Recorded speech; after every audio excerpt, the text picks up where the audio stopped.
Yo, this is the Ancient Texan. Remember in the last video I was telling you how we're running out of resources and that's going to affect our standard of living? And I talked about copper last time. This time I'm going to talk about cobalt. Um, in the early 80s, I used to work at Amax Nickel in Braithwaite, Louisiana.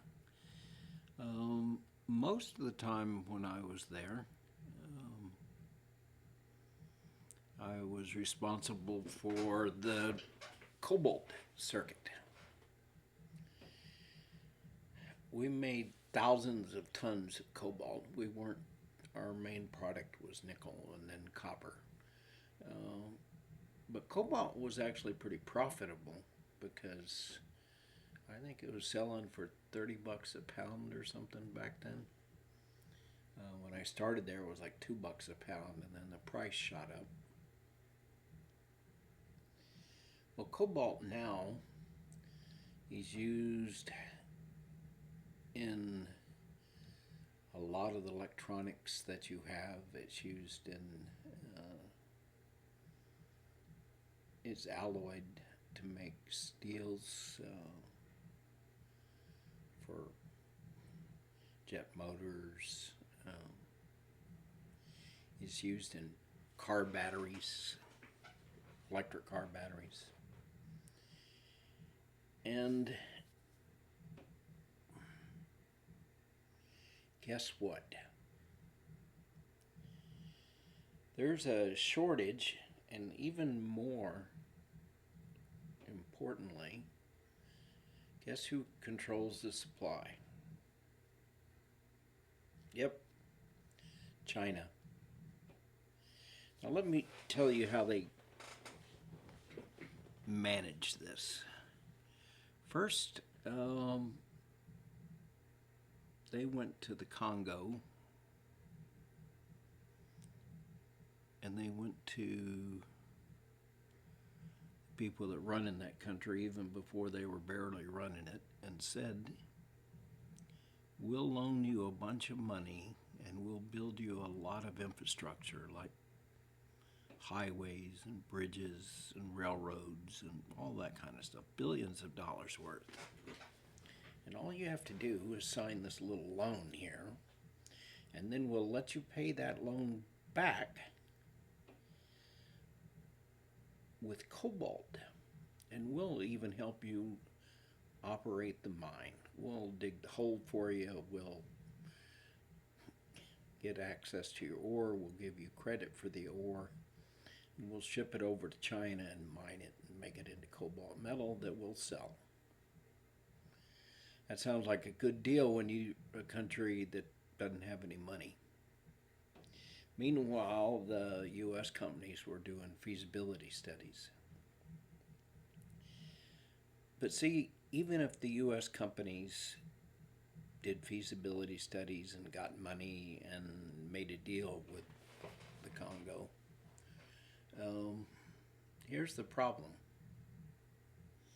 Just like Amax Nickel,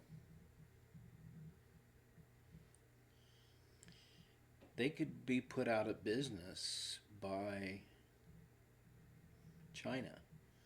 China has some advantages. They don't have to worry about environmental, the pollution. They can just dump shit out on the ground wherever they want and put stuff up in the air. NIMBY's like that because it pollutes their side of the world, not our side of the world. And besides, it's not their fault.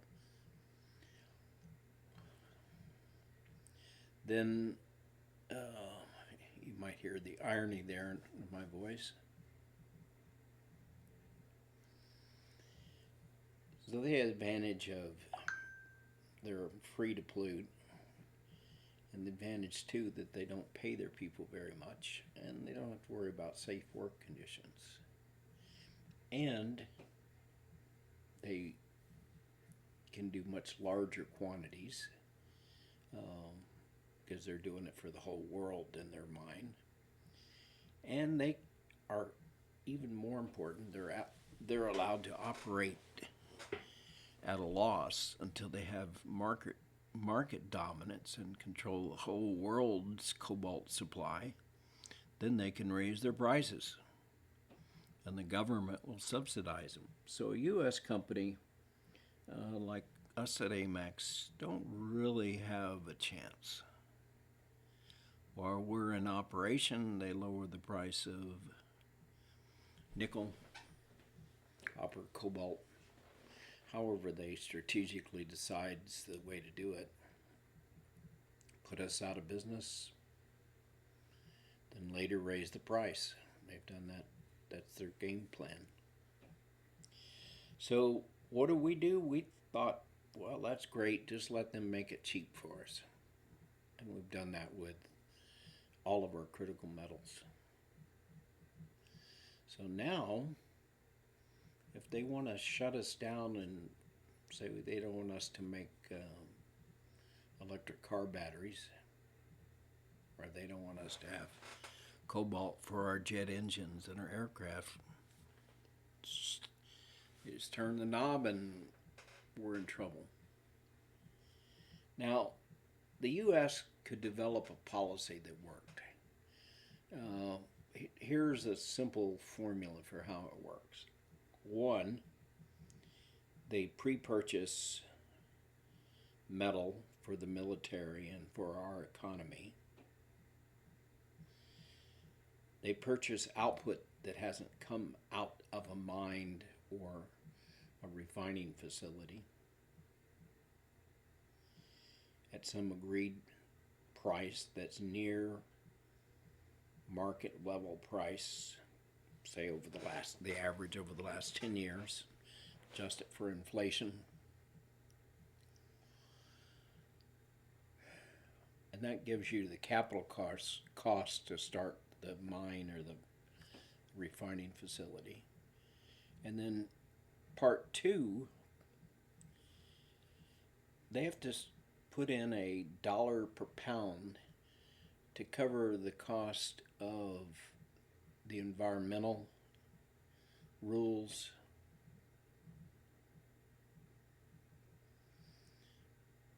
the difference in labor cost,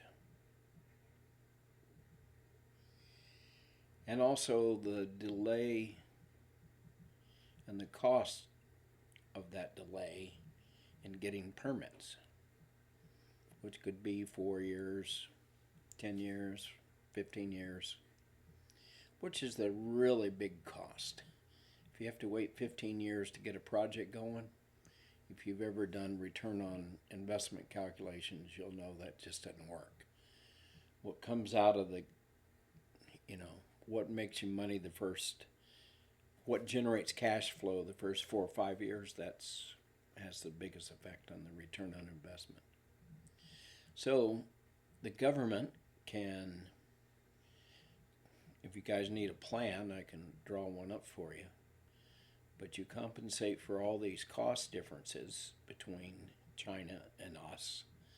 Part of it caused by our environmental rules and the permitting time in this country.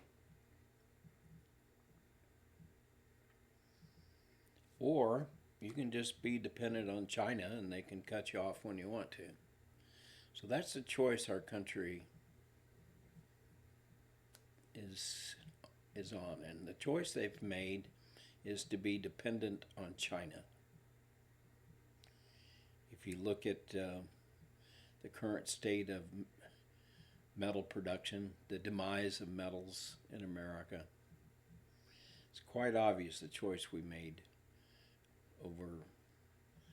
I watched it.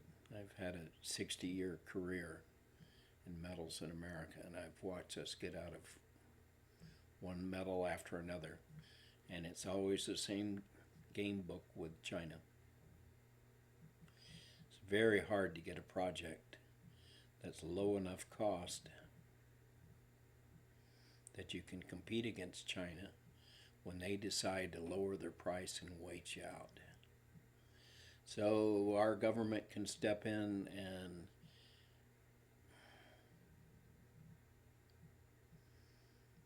come up with a plan, a metal policy to correct that or not. I'm going to play a video now from that I made with Notebook LM about the cobalt situation. I'll combine it with this video and then make a few comments at the end. This is your ancient Texan.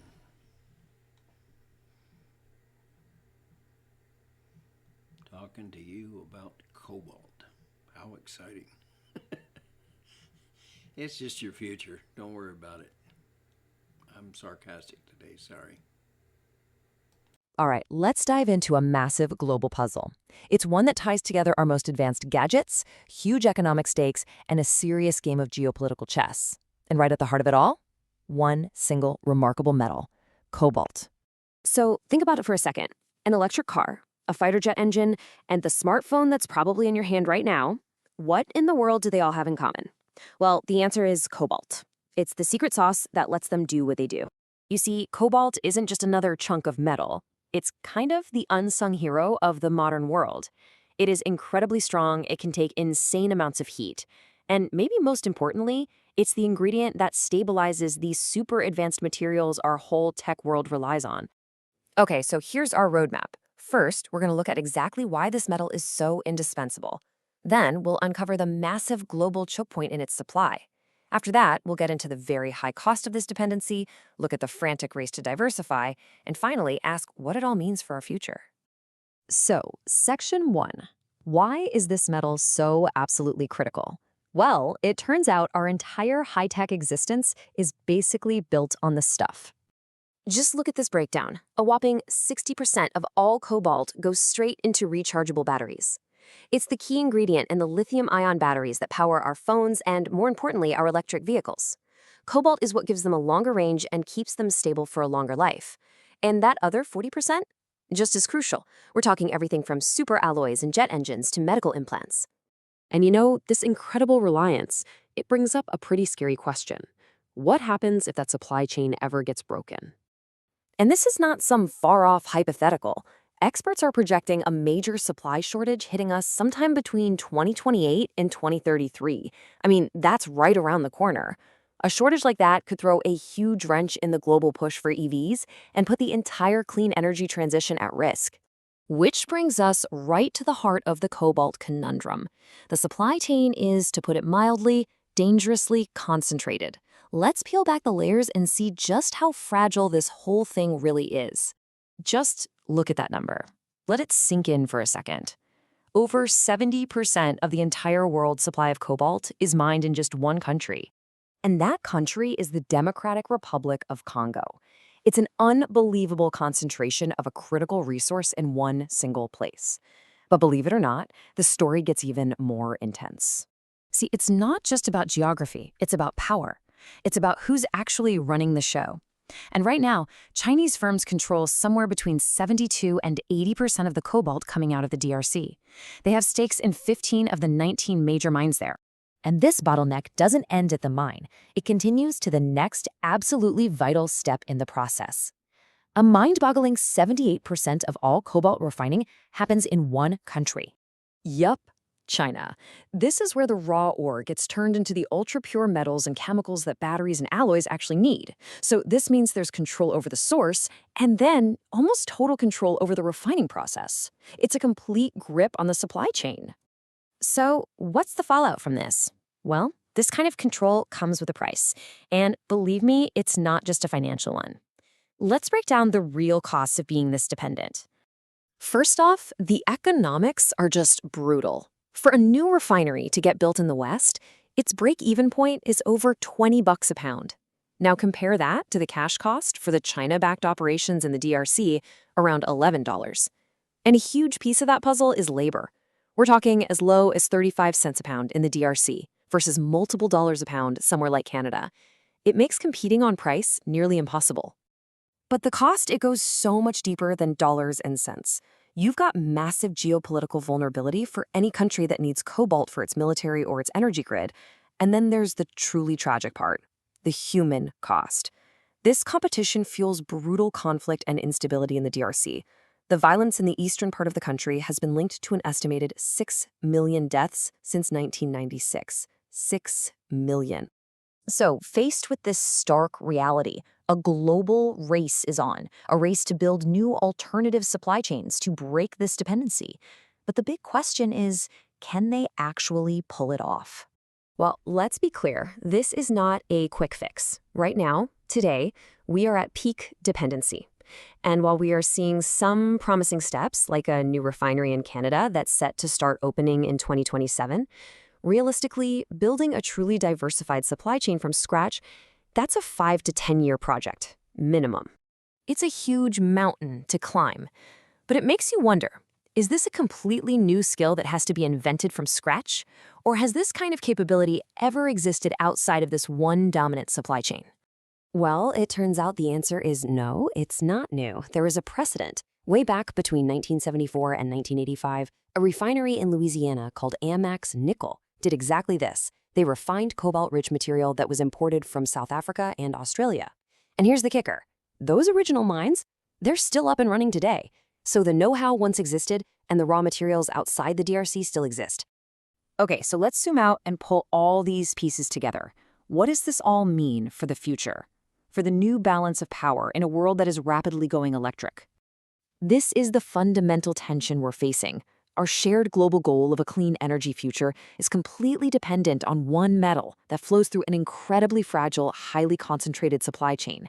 And that has created a brand new arena for global competition. And the danger is very real right now. Because while it's going to take 5 to 10 years to build out those alternatives, the risk of a supply cutoff happening in the meantime remains dangerously high. And all of this leaves us with one final massive question. The future is electric, there's no doubt about that. But as we all race towards it, we have to ask ourselves, in a world powered by cobalt, who will ultimately hold the power? You just listened to the Cobalt. They called it Cobalt Conundrum. See, we really have three choices. We can try to develop our own cobalt supply that we used to have and we just let it go. Both parties did that. And while we're trying to develop this alternate supply, China can cut us off. So we can use different chemicals to make our batteries that are less efficient, and that has a cost. The electric car doesn't go as far. The cobalt that we buy from other places are going to cost us an arm and a leg. All of those increased costs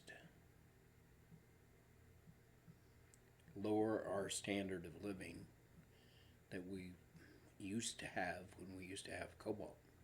Now, cobalt alone doesn't cause a decrease in the standard of living. But we just talked about how we don't have copper. Today we're talking about cobalt. Tomorrow we'll pick another metal.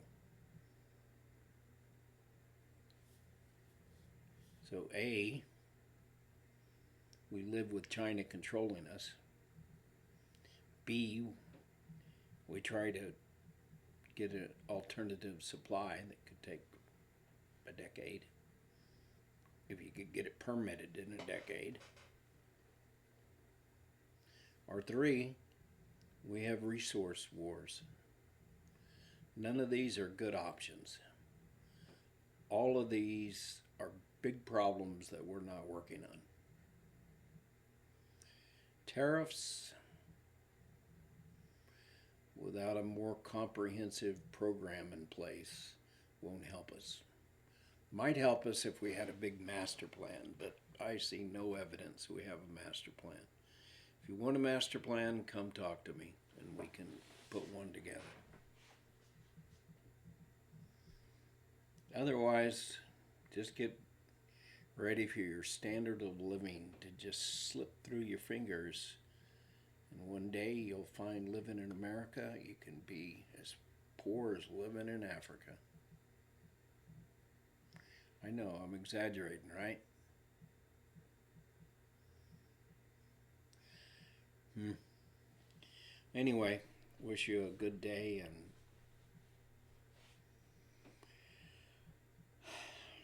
come back for more bad news. Hopefully, someone will get their act together and start coming up with a plan. I can help on that if anybody wants it. 60 years of metal experience gives me a little more idea of how the whole metal supply chains work than most people. Anyway, this is your ancient Texan. Namaste.